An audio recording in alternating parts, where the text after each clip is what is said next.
तो hello and welcome everybody. दोस्तों, मैं Piyush Patel profit from it की ओर से आप सब लोगों का हार्दिक स्वागत करता हूं and happy Diwali to everybody. दोस्तों, बड़ा ही शुभ समय आया है और क्वार्टर टू के नतीजे हर बार जनरली ऐसे ही समय पे आते हैं, राइट।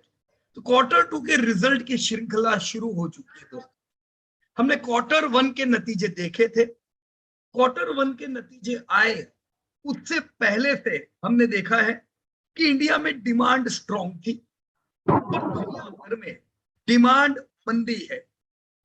इंडिया एक ऐसी इकोनॉमी है जिसका ग्रोथ तगड़ा हो रहा है। In fact India is fastest growing major economy. बड़ी इकोनॉमियों में सबसे फास्ट ग्रोइंग इंडिया है। तो इंडिया के अलावा की जो दूसरी बड़ी इकोनॉमी है दोस्तों, वहां पे डिमांड के प्रॉब्लम चल रहे हैं। इंडिया में उसकी इफेक्ट नहीं थी। इन्फ्लेशन दुनिया भर में हावी है दोस्तों। उनके ग्रोथ से 5 टाइम्स, कितना कह रहा हूं दोस्तों, उनके ग्रोथ से 5 गुनी महंगाई उनकी बढ़ चुकी है। और ट्रेड डिसरप्शन के कारण food inflation, oil inflation India में भी दिखा है। तो हमने अब 12 महीने होने को आए दोस्तों, हमने इंडिया में भी इन्फ्लेटरी इफेक्ट देखी, जिससे कंपनियों की डिमांड भले अच्छी हो पर प्रॉफिटेबिलिटी इफेक्ट हुई। ज्यादातर आपने देखा होगा ऐसी कंपनियां जो कमोडिटी पे डिपेंड रहती है, जैसे सीमेंट सेक्टर हो गया, मेटल हो गया, राइट। तो कई सेक्टर ऐसे हैं दोस्तों जहां पे धंधा जबरदस्त है पर प्रॉफिटेबिलिटी अफेक्टेड थी। ये सारी चीजें दोस्तों हमने क्वार्टर वन में देखी। अब हमें ये उम्मीद है कि क्वार्टर टू में डिमांड हम देखेंगे, अच्छी ही देखेंगे। जो भी नतीजे आएंगे हम बढ़िया देखने वाले नतीजे, पर तैयारी रखनी पड़ेगी दोस्तों। इन्फ्लेशन हावी है, वो आपके प्रॉफिट को तोड़ेगा। ये समय पे आपको बाजार मंदा दिखेगा, बोरिंग लगेगा, पर दोस्तों इन्वेस्टर ऐसे ही बोरिंग माहौल में माल लेते हैं ताकि जब एक्साइटेड समय आए, जब पूरी दुनिया आए लेने को, तब आप साइड बाय होके पहले से माल लेके बैठे हो। तो लोगों के लिए ये बोरिंग है, आपके लिए ये एक्साइटेड समय होना चाहिए। Alright, so we are going to begin our meeting. ये पहला एपिसोड है दोस्तों क्वार्टर टू का, और तीन जो कंपनियां दोस्तों आज हम डिस्कस करने वाले हैं। Just think about it, TCS India second largest in the terms of market cap, right. IT की सबसे बड़ी कंपनी, डॉक्टर धवल शाह प्रेजेंट करेंगे। बजाज ऑटो, टू व्हीलर में भले डोमेस्टिकली ये नंबर 1, नंबर 2, नंबर 3 नहीं है, पर इंटरनेशनल मार्केट बड़ा होने के कारण बजाज ऑटो का एक वेल्टेज है ऑटो में। और टाटा एएलएक्सी एक छोटी कंपनी पर तगड़ी कंपनी सॉफ्टवेयर के क्षेत्र में। तो इनके नतीजे ऑलरेडी आ चुके हैं, और भी कुछ नतीजे आए हैं। अब हम बारी बारी सारे नतीजे देखेंगे। आज 3 कंपनियों की बारी है। तो मैं जरा हमारे mind blowing doctor Milind Bidwe से भी बात करना चाहूंगा और थोड़ा उनका प्लान जानना चाहूंगा कि हमारे जो सब पूरे इन्वेस्टर है, ये सब वेल्थ क्रिएटर इन्वेस्टर है, यहाँ पे किसी ट्रेडिंग में इंटरेस्ट नहीं है। मिलिंद भाई, करेक्ट सर, यस सर। क्या उम्मीद कर सकते हैं क्वार्टर टू में, आप किस प्रकार से इनको गाइड करने वाले हो मिलिंद भाई? Okay, thank you Piyush sir, and thank you all profit family viewers. मैं प्रॉफिट फ्रॉम इट की ओर से आप सबको दिवाली की शुभकामनाएं देता हूं, और मैं ये चाहूंगा कि आप ये पूरे साल में आपकी वेल्थ अच्छी तरीके से बढ़े और जबरदस्त आपके पोर्टफोलियो में ग्रोथ हो। तो दोस्तों, जैसे हमने क्वार्टर वन खत्म किया, तो क्वार्टर वन में हमें सबसे इंपॉर्टेंट चीज क्या पता चली, भले दुनिया में प्रॉब्लम्स है लेकिन हमारी कंट्री, मेरा भारत, जिसमें सबसे ज्यादा ग्रोथ है और सबसे ज्यादा रिलायबिलिटी भारत की कंपनियों की है। तो जैसा आज हम देखेंगे कि हमारा जो प्लान है अगला, तो उसमें हम लगभग 55 to 60 कंपनी जो मल्टीबैगर स्टॉक्स है, जिनकी टॉप क्वालिटी है, जबरदस्त ग्रोथ है। तो जैसा क्वार्टर वन में हम सालों साल करते आ रहे हैं, जैसे पीयूष सर हमारे 15 साल से वीकली मीटिंग, क्वार्टरली मीटिंग लेते हैं और कंपनियों के रिजल्ट्स बताते हैं। तो दोस्तों, कंपनियों के रिजल्ट इंपॉर्टेंट क्यों है? कंपनियों के रिजल्ट इसीलिए इंपॉर्टेंट है क्योंकि कंपनियों का रिजल्ट इसीलिए इंपॉर्टेंट है क्योंकि जब उनमें डिमांड आती है, जब स्टॉक मल्टीबैगर भागना चालू होता है, तो लोग उसके पीछे पड़ जाते हैं। और अभी माहौल ठंडा पड़ा है तो लोग उसमें इन्वेस्ट नहीं करते और बहुत अच्छे हाई लेवल पे वैल्यूएशंस पे बाय करते हैं। तो ये सब चीजें हमसे ना हो, एक inform decision, profit from it का मोटो ही है दोस्तों, कि आप इन्वेस्टर जो हमारे हैं, हमारी फैमिली मेंबर्स हैं, उनको एक प्रॉपर गाइडेंस मिले। तो हर एक रिजल्ट आपको बेहतरीन तरीके से और बेहतरीन बाइंग लेवल्स, पोर्टफोलियो में क्या एलोकेशन रखना है ये बताएंगे। तो ये एक फर्स्ट पार्ट रहेगा। और सभी व्यूअर्स की तरफ से पीयूष सर को एक स्पेशल रिक्वेस्ट करना चाहूंगा कि हर बार जैसे सर दिवाली पिक्स देते हैं, तो काफी सारे व्यूअर्स का फोन भी आया था, मैसेजेस भी आए थे, उनके पोर्टफोलियो काफी बढ़ चुके हैं, तो वो सर को धन्यवाद भी देना चाहते हैं। और उनकी तरफ से मैं रिक्वेस्ट करना चाहूंगा कि ये बार भी दिवाली पिक्स सर की तरफ से मिले तो और 4 चांद लग जाए। तो मिलिंद भाई, लेकिन दिवाली पिक अपनी तो सेम ही होती है यार, 2017, 18, 19, 20, 22। मतलब दिवाली पिक में यही देखना है कि अच्छा 10 गुना बढ़ गया, अब अगले 5 साल में कितना बढ़ेगा। कंपनियां तो चेंज, हाँ कुछ नई अपॉर्चुनिटीज मिलती है, राइट। तो मेरा एक प्लान है, देखो ऐसे दिवाली पिक देने का वो कोई प्लान नहीं रहता है, क्योंकि कंपनी से में अपन हर क्वार्टर में यही सब कंपनियों की बातें करते हैं, राइट। पर मेरा प्लान है कि अगर दिवाली के लिए कुछ स्पेशल चाहिए तो हम ये कर सकते हैं कि पिछले 5 साल का जो जो प्रकार से हमने दिवाली पिक दिया हुआ है, उसमें गलतियां किधर हुई है, मतलब कहां से अपने को इंप्रूव करना है और क्या कैसा रहा, राइट। तो पूरे दशक की मैं कहता हूं कि माइनस पॉइंट पॉजिटिव पॉइंट से हम लोग आने वाला दिवाली सुधार सकते हैं, राइट। ये कल करते हैं, चलो बराबर। Thank you so much sir, क्योंकि इससे काफी सारे जो न्यू कमर इन्वेस्टर है उनका कॉन्फिडेंस बढ़ेगा। और जैसे मैंने भी शुरुआत की थी 4-5 साल पहले आपकी वीडियो देख के, तो उसके बाद हर साल कॉन्फिडेंस बढ़ते गया और आपकी वजह से आज जबरदस्त एक अच्छा कॉन्फिडेंस सभी स्टूडेंट्स में है। तो मैं सभी व्यूअर्स का ज्यादा टाइम नहीं लेते हुए आज का जो प्रेजेंटेशन है वो शुरू करना चाहूंगा। अमरनाथ ठाकुर जी जो मेहमदाबाद गुजरात से है। दोस्तों अमरनाथ ठाकुर ने कम से कम 80 प्रेजेंटेशन किए अभी तक। मार्केज नाम का उनका कंप्यूटर इंस्टीट्यूट खुद का ट्रेनिंग है, स्पोकन इंग्लिश के क्लासेस भी लेते हैं। ये एक अमेजिंग स्टूडेंट रहे प्रॉफिट फ्रॉम इट के, जिन्होंने बहुत कम पीरियड में इतनी अच्छी ग्रोथ की है। हमारे काफी सारे स्टूडेंट्स को उन्होंने हेल्प की है। तो बजाज ऑटो जो व्हीकल इंडस्ट्री में से है, तो बजाज ऑटो इलेक्ट्रिकल व्हीकल की काफी सारी चर्चा चल रही है। बहुत बार लोगों की क्वेरी आती है कि इलेक्ट्रिक व्हीकल आने की वजह से बजाज ऑटो में क्या फर्क पड़ेगा। तो इन सब के ऊपर रोशनी डालने के लिए और इन्वेस्टर्स को गाइड करने के लिए अमेजिंग अमरनाथ ठाकुर जी जो मेहमदाबाद गुजरात से है, मैं उनको आमंत्रित करना चाहूंगा। अमरनाथ जी आप आपका प्रेजेंटेशन शुरू करें। Thank you sir. Sir voice clear है ना? एकदम बढ़िया, एकदम। Thank you sir. नमस्कार दोस्तों, मैं अमरनाथ ठाकुर मेहमदाबाद गुजरात से प्रॉफिट फ्रॉम इट की ओर से आप सभी का हार्दिक स्वागत करता हूं। दोस्तों H1 का रिजल्ट आने लगे हैं, तो सारी कंपनियों का रिजल्ट हम देखेंगे। तो सबसे पहले अगर हम देखें तो आज 3 कंपनी का प्रेजेंटेशन है, उसमें से अगर मैं अपना प्रेजेंटेशन बजाज ऑटो लेके आया हूं। तो दोस्तों आज हम बजाज ऑटो के बारे में जानेंगे। तो दोस्तों H1 रिजल्ट में अगर हम देखें तो बजाज ऑटो का परफॉर्मेंस अगर हम देखें तो सबसे पहले दोस्तों अगर हम देखें तो बजाज ऑटो जो है इंडियन मल्टीनेशनल 2-3 व्हीलर की कंपनी है। और अगर हम देखें तो बजाज ऑटो कंपनी जो है 2 व्हीलर 3 व्हीलर के अंदर लार्जेस्ट इनका शेयर है। तो दोस्तों अगर हम देखें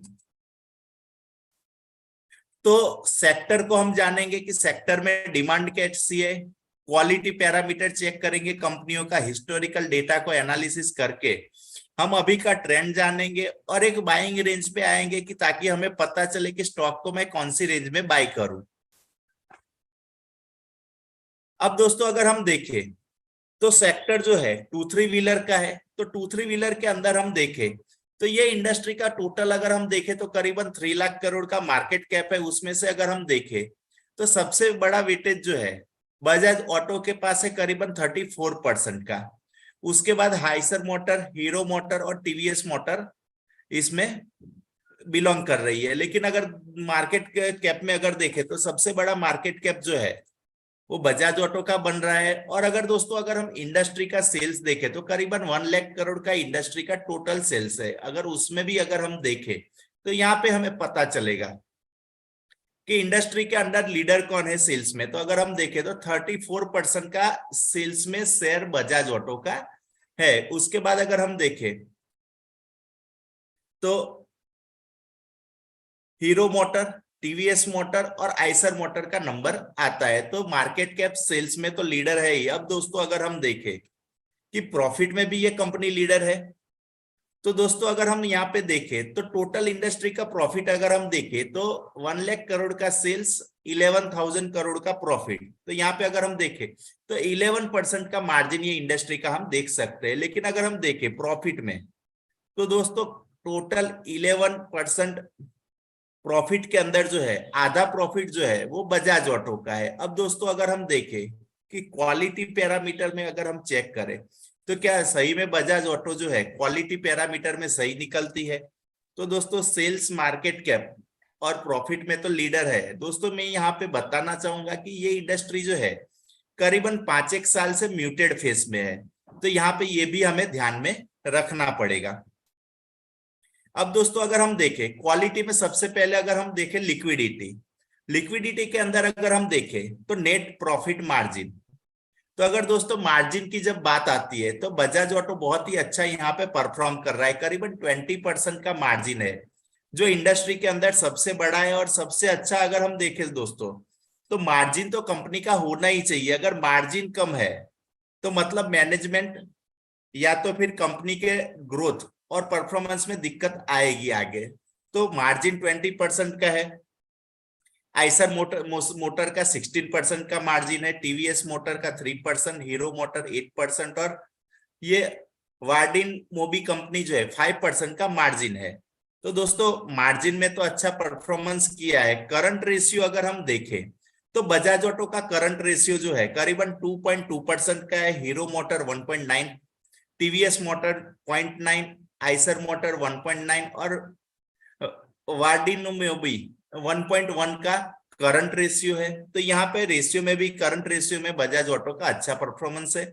दोस्तों अगर हम सॉल्वेंसी की बात करें तो सॉल्वेंसी में अगर हम सबसे पहले देखें कि क्या कंपनी के ऊपर डेप्ट है तो दोस्तों यहाँ पे हमें क्लियर दिख रहा है कि ये 4 कंपनी में से बजाज ऑटो डेप्ट फ्री कंपनी है, कोई भी डेप्ट ये कंपनी के ऊपर नहीं है। अब दोस्तों अगर हम देखें डेप्ट पेइंग कैपेसिटी, कंपनी के पास कितना डेप्ट पे करने के लिए पैसा है, कितना गुना। तो दोस्तों यहाँ पे अगर हम देखें तो बजाज ऑटो के पास 190x टाइम जो है डेप्ट पे करने के लिए पैसा है। उसके बाद hero motor 62 time, TVS motor 2 time और आइसर मोटर 115 टाइम है। तो यहाँ पे अगर हम देखें तो सारी कंपनी में सबसे ज्यादा जो है वो 190x टाइम जो है बजाज ऑटो के पास डेप्ट पेइंग कैपेसिटी है। दोस्तों अगर डेप्ट रेशियो की बात करें तो डेप्ट रेशियो सबसे कम बजाज ऑटो का है, बहुत ही अच्छा हमें यहाँ पे डेप्ट रेशियो देखने को मिल रहा है। हीरो मोटर 29, टीवीएस मोटर का जो है 81 है और आइसर मोटर का 22 है। अब दोस्तों अगर हम देखें प्रॉफिटेबिलिटी तो क्या दोस्तों कंपनी ने हमें पैसा बना के दिया है, तो यहाँ से ये रेशियो से हम ये जान सकते हैं। तो सबसे पहले अगर हम दोस्तों देखें तो रिटर्न ऑन इक्विटी, तो बजाज ऑटो का 22% का रिटर्न ऑन इक्विटी है, hero motor TVS motor 15%, Eicher motor 13% का है और वार्डिनो मोबी जो है 14% का रिटर्न ऑन इक्विटी है। अब दोस्तों अगर हम देखें कि return on paid up equity तो वो भी बजाज ऑटो का 20% है, हीरो मोटर का 58%, टीवीएस मोटर का 15%, आइसर मोटर का 61% है और 0.4 जो है वार्डिनो मोबी कंपनी का है। तो दोस्तों यहाँ पे अगर हम देखें return on paid up equity Bajaj auto का 22% है। अब दोस्तों अगर हम देखें रिटर्न ऑन असेट तो असेट पे हमें कितना रिटर्न मिला, तो बजाज ऑटो ने अच्छा रिटर्न दिया है 18% का, hero motor Corp 10%, TVS motor 2.7 और आइसर मोटर जो है करीबन 10.2% का रिटर्न ऑन एसेट दिया है। अब दोस्तों अगर हम देखें तो ओवरऑल सारे पैरामीटर को देखें तो सबसे अच्छी कंपनी जो है एक लीडर के तौर पे उभर के जो हमें मिली है वो बजाज ऑटो है। मार्केट कैप देखे या सेल्स देखे, प्रॉफिट देखे, मार्जिन देखे, आईसीआर देखे, डेप्ट पेइंग कैपेसिटी देखिए, डेप्ट रेशियो देखिए, return on equity, return on paid up equity और रिटर्न ऑन असेट, तो ये सारे पैरामीटर में सबसे अच्छा परफॉर्मेंस जो है हम देखें कि बजाज ऑटो का है। तो दोस्तों आगे अगर हम देखें हिस्टोरिकल एनालिसिस करके कि क्या कंपनी ने सही में ऐसा प्रदर्शन किया है, क्वालिटी के पैरामीटर पे सही में बैठती है, तो दोस्तों यहाँ पे हमें बहुत ही अच्छा देखने को मिल रहा है। कंपनी ने 2 डिकेड के अंदर 3000 करोड़ से अपना सेल्स जो है करीबन 35,000 करोड़ पे ये ले गई है, करीबन 12% कगार से 11x टाइम कंपनी का सेल्स बढ़ा है, तो कंपनी ने सेल्स अच्छा किया है। अगर प्रॉफिट की दोस्तों अगर हम बात करें तो करीबन 13% का प्रॉफिट और 10x टाइम। तो दोस्तों अगर मैं बताना चाहूं तो 2000 ईयर के अंदर 600 करोड़ का जो प्रॉफिट था वो आज अगर हम देखें 2022 के अंदर तो 6100 करोड़ का प्रॉफिट हो गया। और बहुत ही अच्छी बात दोस्तों यहाँ पे हमें ये देखने को मिल रही है कि कंपनी ने कभी भी लॉस करके नहीं दिया है। तो ये इन्वेस्टर के लिए बहुत ही अच्छा यहाँ पे पॉजिटिव पॉइंट है कि कंपनी ने कभी भी लॉस नहीं किया है।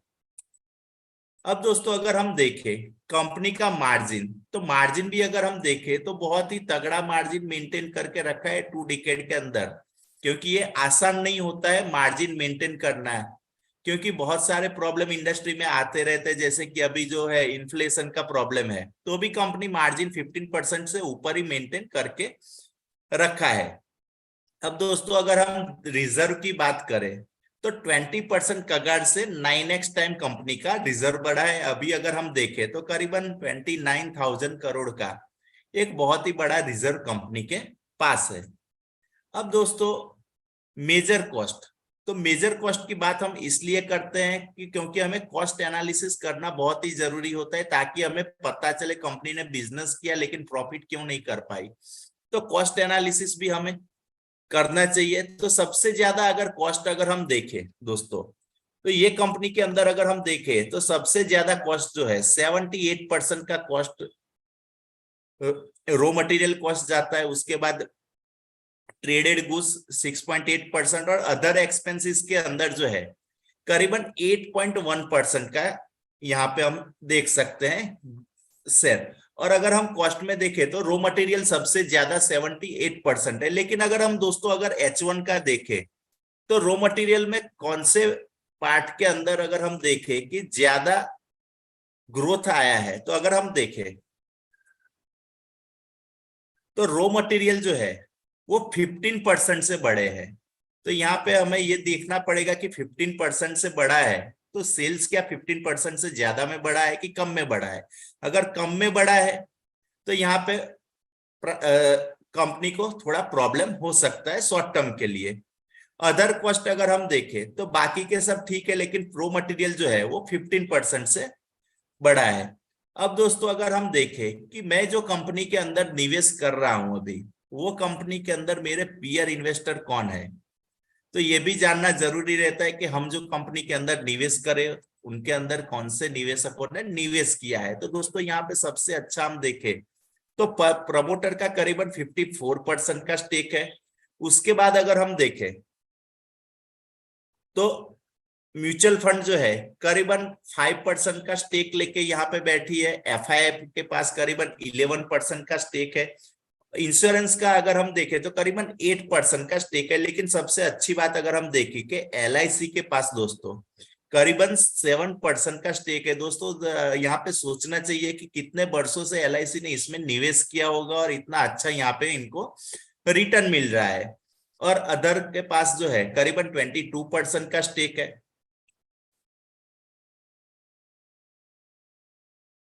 अब दोस्तों अगर हम ट्रेंड की बात करें तो ये H1 का रिजल्ट आ गया है। ट्रेंड जानना बहुत ही जरूरी है। ट्रेंड से दोस्तों हमें पता चलता है कि आगे जो कंपनी का परफॉर्मेंस है वो कैसा रहेगा। तो सबसे पहले अगर दोस्तों मैं बताना चाहूं 22 और 21 का वॉल्यूम डेटा, तो करीबन 2-3 व्हीलर जो कंपनी है उसका 26% से ग्रोथ हुआ है वॉल्यूम में। 3 व्हीलर का 190%, पैसेंजर व्हीकल का करीबन 27% का, ट्रैक्टर्स का 11% से ग्रोथ हुआ है। कॉमर्शियल व्हीकल का जो है 54% से हुआ है। लेकिन दोस्तों और एक बात मैं यहाँ पे ये बताना चाहूंगा कि ये कोविड पहले के जैसा परफॉर्मेंस नहीं है, लेकिन क्या है कि परफॉर्मेंस जो है वो सुधर गया है पहले से। तो यहाँ पे हम एक अच्छी आशा रख सकते हैं ग्रोथ की। अब दोस्तों अगर हम देखें कंपनी का सेल्स ग्रोथ जो है 9 मंथ में करीबन 31% से बढ़ा था। Q4 में 18% से सेल्स ग्रोथ आया था, लेकिन जैसे ही Q1 आया तो वो घट के 7% रह गया। लेकिन अगर H1 की दोस्तों अगर हम बात करें तो H1 में जो है 15% का हमने यहाँ पे सेल्स में ग्रोथ देखा। तो यहाँ पे हमें एक आशा जगी कि ये अच्छा परफॉर्मेंस आगे कंपनी देगी, और हम उम्मीद करते हैं 2023 में करीबन 16% का ग्रोथ हमें यहाँ पे देखने को मिले। प्रॉफिट की अगर दोस्तों मैं बात करूं तो 9 मंथ में 40% का हमने प्रॉफिट ग्रोथ देखा। Q4 आते आते ये थोड़ा कम होके 27% हुआ।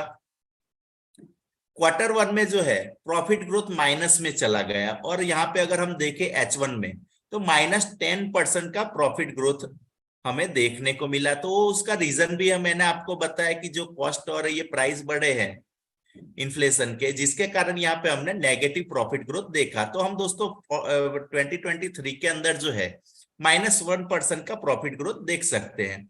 और अगर मार्जिन की बात करूं दोस्तों तो बहुत ही अच्छा यहाँ पे हमें ये देखने को मिलता है, मार्जिन जो है कंपनी ने ओवरऑल देखे 9 मंथ में 18% का, Q4 में 19% का, और अगर हम देखें Q1 में 15% का, H1 में 16% का मार्जिन मेंटेन किया है। तो हम 17% का मार्जिन का उम्मीद यहाँ पे रख सकते हैं। दोस्तों अगर हम देखें कि फ्यूचर में हम क्या उम्मीद करें ये कंपनी से, कितना परफॉर्मेंस देगी, तो अगर हम देखें तो पास्ट रिजल्ट के आधार पे अगर हम देखें तो दोस्तों 2023 का जो सेल्स है करीबन हम 38,000 का मान के यहाँ पे चलते हैं। 23 में अगर हम देखें तो ये कंपनी करीबन 85,000 करोड़ का सेल्स करेगी, और 2035 में अगर हम देखें कंपनी करीबन 1.5 लाख करोड़ का यहाँ पे सेल्स करेगी। प्रॉफिट की अगर दोस्तों हम बात करें तो 2023 के अंदर जो है प्रॉफिट जो है हम उतना उम्मीद नहीं कर सकते हैं जितना कि हमें करना चाहिए। तो 6,100 करोड़ का कंपनी प्रॉफिट करे ऐसा हम उम्मीद करते हैं। 2023 के अंदर जो है करीबन 13,000 करोड़ का कंपनी प्रॉफिट करेगी, और 2035 में जो है करीबन 23,000 करोड़ का कंपनी प्रॉफिट करेगी, ऐसा हम अनुमान यहाँ पे दोस्तों लगा सकते हैं। अब दोस्तों आती है बारी फेयर वैल्यू की, कि दोस्तों मुझे ये शेयर अभी कौन से प्राइस पे लेना चाहिए। तो 2023 का अगर हम फेयर वैल्यू देखें तो नियर बाय 36,000 इसका फेयर वैल्यू, 3600 फेयर वैल्यू बन रहा है। 2030 में करीबन 8,000 फेयर वैल्यू बन रहा है, और 2035 में जो है 14,000 का फेयर वैल्यू बन रहा है। दोस्तों जरूरी नहीं है कि ये स्टॉक वो वैल्यू पे आ ही जाए, अच्छा परफॉर्मेंस है तो नहीं आएगा, लेकिन नियर बाय हमें मिलता है तो हमें ये मौका गंवाना भी नहीं चाहिए। अब दोस्तों अगर हम देखें बाइंग रेंज की, ये स्टॉक को मैं कौन सी रेंज में बाई करूं, तो 3,500 के नियर से लेके 2,700 के बीच में अगर ये स्टॉक मुझे जब भी मौका मिलता है तो मैं एक्यूमुलेट कर सकता हूं, और नियर टर्म का टारगेट जो है मेरा 5,200 का रहेगा। दोस्तों यहां से अगर हम देखें तो यहाँ पे एक चार्ट का स्नैप है, तो यहां से हमें देखने को मिल सकता है कि कंपनी ने अच्छा परफॉर्मेंस किया है। 10x टाइम जो है कंपनी लास्ट 14 ईयर के अंदर पैसा बना के दिया है, प्लस 35% का एनुअल डिविडेंड यील्ड भी यहाँ पे मिला है। तो एक प्राइस एप्रिसिएशन दोस्तों हमें यहाँ पे मिला, और दूसरा डिविडेंड यील्ड मिला, तो दोनों तरह से हमें फायदे मिले। तो बाइंग रेंज और टारगेट तो मैंने आपको बता दिए। अब दोस्तों पोर्टफोलियो में मैं ये स्टॉक को कितना वेटेज दूं, तो दोस्तों लास्ट 5 to 6 ईयर से इंडस्ट्री म्यूटेड है, तो करीबन 1% का हम यहाँ पे वेटेज दे सकते हैं, क्योंकि सारे क्वालिटी पैरामीटर, लीडरशिप मेंटेन किया और ग्रोथ अच्छा किया, इसके कारण हम 1% का दोस्तों यहाँ पे बजाज ऑटो का पोर्टफोलियो के अंदर वेटेज दे सकते हैं। दोस्तों ये जो मेरा प्रेजेंटेशन था सिर्फ लर्निंग पर्पस से, और एक अच्छी स्किल हम डेवलप कर सके ताकि हम जान सके कि इंडिया के अंदर जो इंडस्ट्री है कैसे ग्रोथ कर रही है, कैसा परफॉर्मेंस है। दोस्तों ये जानना बहुत ही जरूरी है। थैंक यू दोस्तों, जय हिंद। Thank you sir. या थैंक यू अमरनाथ जी, बेहतरीन प्रेजेंटेशन। यस, जब मैंने सीखना चालू किया था तो मुझे फंडामेंटल एनालिसिस जबरदस्त मुश्किल लग रहा था, लेकिन आपके प्रेजेंटेशन से वो बहुत आसान है ऐसा लगता है।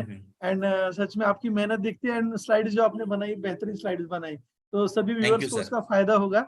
और आपने एकदम सही तरीके से बताया कि 1% ही वेटेज रखना चाहिए क्योंकि ग्रोथ म्यूटेड है। तो मैं पीयूष सर का एक्सपर्ट ओपिनियन लेना चाहूंगा बजाज ऑटो पे।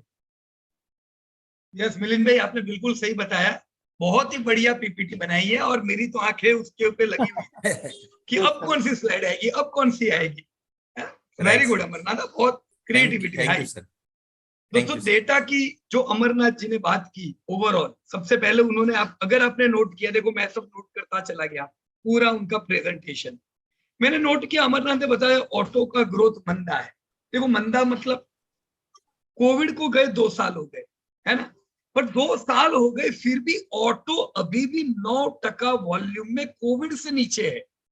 मतलब कोविड के पहले जितना ये धंधा करते थे उससे 9% कम वॉल्यूम ऑटो के अभी है। तो हम नहीं कह सकते कि ऑटो भरपूर तेजी में अभी भी है, पर 9% जो वॉल्यूम में डीग्रोथ है ना, इतना इनको फर्क नहीं पड़ता है, क्योंकि कोविड को 2 साल गए, 9% वॉल्यूम गिरा, पर भाव वो गए क्या? हाँ अमरनाथ, भाव कितने अभी इनके? भाव तो एकदम ऊपर हो गया है सर। तो ये लोग भाव बढ़ाते रहते हर साल, तो 9% से उनके ओवरऑल वॉल्यूम डाउन होंगे। मैं बजाज की बात नहीं कर रहा, मैं ऑटो की बात कर रहा हूँ, ओवरऑल ऑटो, फिर उसमें पूरा ऑटो आ गया। Right sir. ये लोग प्राइस इंक्रीज करके ग्रोथ में आ जाते हैं, राइट। तो ये ऑर्गेनिक ग्रोथ नहीं हुआ, इसे हम कहते हैं प्राइस इंक्रीमेंट की वजह से मिला हुआ ग्रोथ, राइट। तो ऑटो दोस्तों पूरा फंसा हुआ था। मैंने आपको कोविड बताया, पर ये तो 2017 से मंदी है ऑटो में, तो सिंस 2007 ऑटो की हालत टाइट, और कोविड ने उनको और मारा। और अगर खास करके हम टू व्हीलर देखें तो टू व्हीलर सबसे ज्यादा अफेक्टेड है। टू व्हीलर के वॉल्यूम अमरनाथ ने कितने बताए? मेरे ख्याल से मैंने जो लिखे 17%, 17 कोविड का लेवल कह रहा हूँ, प्री कोविड, राइट। तो कोविड से अभी 17% कम टू व्हीलर बिके, तो इसकी इफेक्ट किधर गई होगी? अलग अलग कंपनी क्या पड़ी होगी। अब नंबर 1 हीरो थी, तो देखो हीरो तो कितना टूटा हुआ है। क्यों? क्योंकि वो टू व्हीलर की कंपनी है, टू व्हीलर में पूरा बुरा हाल है, राइट। तो दोस्तों पूरे सेक्टर को समझे, बजाज ऑटो का इंटरनेशनल मार्केट बढ़िया है, एक क्वालिटी कंपनी है। ये पहला अभी महीना था, अभी जो नवरात्रि गया ना दोस्तों, अभी का नवरात्रि, ये जो सेलिब्रेशन था, ये पहला सेलिब्रेशन था जब हमने टू व्हीलर में जबरदस्त उछाल देखा। वॉल्यूम वापस आए, लोग शोरूम पे आए खरीदने, तो हमें ये पहला जो सेलिब्रेशन को भूलना नहीं चाहिए। ये उम्मीद की जा रही है कि अब जो सेलिब्रेशन आएंगे, अभी दिवाली आई है, धमाकेदार बिक्री होगी, राइट। तो हम अच्छे ग्रोथ की उम्मीद करेंगे बुरे समय से। अब जब बुरा समय होता है तो क्या होता है? आपका स्टॉक करेक्शन में होता है, सही बात की नहीं अमरनाथ? सर पूरा ज्यादातर ऑटो की कंपनियां करेक्शन में, तो होता क्या है, ये लो वैल्यूएशन पे होते हैं। तो जब आप ऑटो खरीदते हो, इसे वैल्यू बाइंग कहते हैं। वैल्यू बाइंग, ये ग्रोथ बाइंग नहीं है।